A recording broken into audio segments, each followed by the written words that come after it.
കൊതുകിന്റെ ശല്യവും ആ കാക്കാന്റെ ശല്യവും ഇല്ലെങ്കിൽ ആ പള്ളിയിൽ നിസ്കരിക്കാൻ നല്ല റാഹത്താണ് ഉസ്താദേ. യാത്രാമധ്യ ഒരു സുഹൃത്തിന്റെ അഭിസംബോധന. അപ്പൊ ഞാൻ ചോദിച്ചു, എന്തിനാ അങ്ങനെ പറഞ്ഞത്? അദ്ദേഹം നിസ്കരിക്കുമ്പോ റഹീം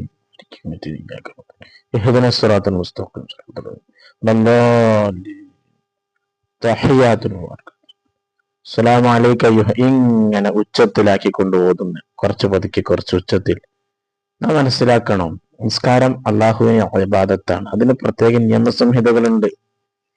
നിസ്കാരത്തില് പതുക്കെയാക്കി ഓതൽ സുന്നത്തുള്ളതിന് ഉറക്കെ ഓതലും ഉറക്കെ ഓതൽ സുന്നത്തുള്ളതിനെ പതുക്കെയാക്കലും കറാഹത്താണ്. ഒറ്റക്ക് നിസ്കരിക്കുന്ന വ്യക്തിയാണെങ്കിൽ അവൻക്ക് ഫാത്തിഹ തുടങ്ങിയതൊക്കെ ഉച്ചത്തിൽ ഓതൽ സുന്നത്തുണ്ട്. ഇമാമാണെങ്കിലും അവനിക്ക് ഉച്ചത്തിൽ ഓതാം. അതേസമയം മഅ്മൂമായി നിസ്കരിക്കുന്നവനാണെങ്കിൽ അവൻ പതുക്കെയാണ് ഓതേണ്ടത്.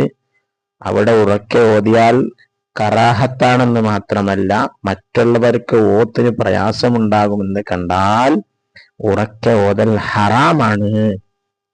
പല സ്ഥലങ്ങളിലും ഖുനൂത്ത് ഓതുമ്പോ ഇമാമിനോട് കൂടെ മഅ്മൂങ്ങൾ ഒന്നിച്ച് ശബ്ദമുയർത്തി ഖുനൂത്ത് ഓതുന്ന ഒരു അവസ്ഥാവിശേഷം കാണാറുണ്ട്. ഇന്നൊക്കെ തഖ്ലീ മുതൽ ഓതൽ മഅ്മൂമിന് സുന്നത്തുണ്ട്. പക്ഷെ അവിടെയും പതുക്കെയാണ് ഓതേണ്ടത്, ഉറക്കെയല്ല. അതോട് കൂടെ തന്നെ മനസ്സിലാക്കേണ്ടത്, പതുക്കെ ഓതുമ്പോൾ തന്നെ നിസ്കാരത്തിലെ 5 ഖൗലിയായ ഫർളുകളായ ഒന്നാമത് നിസ്കാരം തുടങ്ങുന്ന അല്ലാഹു അക്ബർ എന്ന തക്ബീറത്തുൽ ഇഹ്റാമും ഫാത്തിഹയും അവസാനത്തെ അത്തഹിയാത്തും അത്തഹിയാത്തിന് ശേഷമുള്ള മുത്തുനബിന്റെ മേലെ സ്വലാത്തും സലാം വീട്ടുക, ഈ 5 ഫർളുകൾ നാം പതുക്കെ ഓതുമ്പോൾ തന്നെ നമ്മുടെ സ്വന്തം ശരീരത്തിനെ കേൾപ്പിക്കൽ നിർബന്ധമാണ്. സ്വന്തം ശരീരത്തിനെ കേൾപ്പിക്കുന്ന രീതിയിൽ ഓതാതെ പോയാൽ അവന്റെ നിസ്കാരം സ്വഹീഹ് ആവുകയില്ല.